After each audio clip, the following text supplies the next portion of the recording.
आज की इस वीडियो में हम करने वाले हैं stock analysis Adani transmission limited का। इसके करंट प्राइस की बात करें तो वो है 920 रुपये 40 पैसा और लास्ट वन डे के अंदर इसने लगभग 5% की गिरावट दिखाई है। और वहीं हम इसके 1 वीक की बात करें तो लास्ट 1 वीक के अंदर इसने लोअर सर्किट हिट करते हुए 18.5% की गिरावट दिखाई है। और अगर हम लास्ट 1 मंथ का डेटा देखें तो लगभग ये 66% स्टॉक गिर चुका है, जिसमें ज़्यादातर दिन लोअर सर्किट हिट होते हुए गिरा है। लोअर सर्किट जब हिट होता है तो अगर आप अपने शेयर्स को बेचना चाहते हैं तो बेच नहीं पाते, क्योंकि कोई बायर नहीं होता है खरीदने के लिए। और ये सब हुआ है हिंडरबर्ग रिसर्च कंपनी की जो रिपोर्ट आई थी अडानी ग्रुप के अगेंस्ट, उसकी वजह से।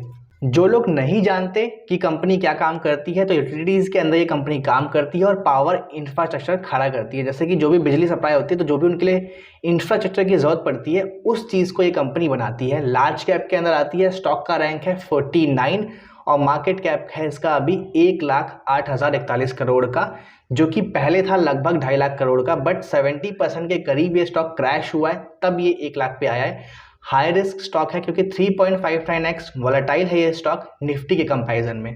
की मैट्रिक्स की बात करें तो 90 का पी रेशियो है, जो कि बहुत महंगा है। और कुछ टाइम पहले यानी 1 मंथ पहले ये और भी बहुत ज़्यादा महंगा था।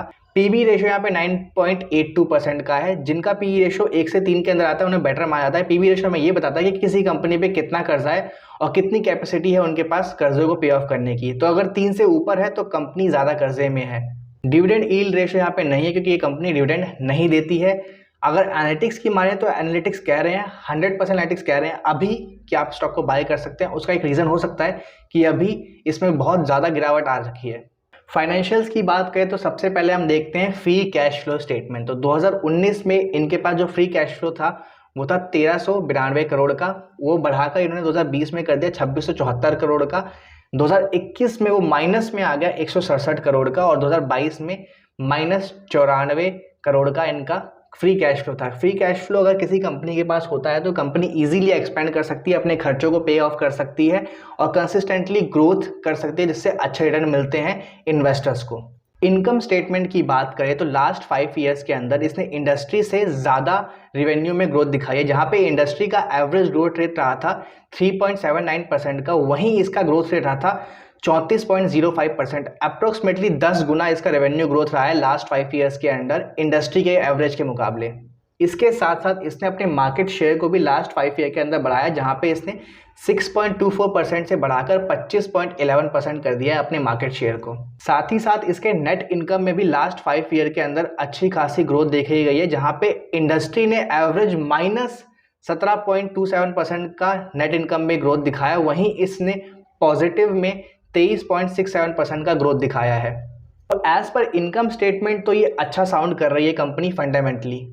अगर इसके शेयर होल्डिंग पैटर्न की बात करें तो 74.19% का स्टेक यहाँ प्रमोटर्स होल्ड करते हैं, जिसमें 69.28% का अनप्लेज है और 4.92% का प्लेज है, यानी जिसके अगेंस्ट लोन ले रखा है।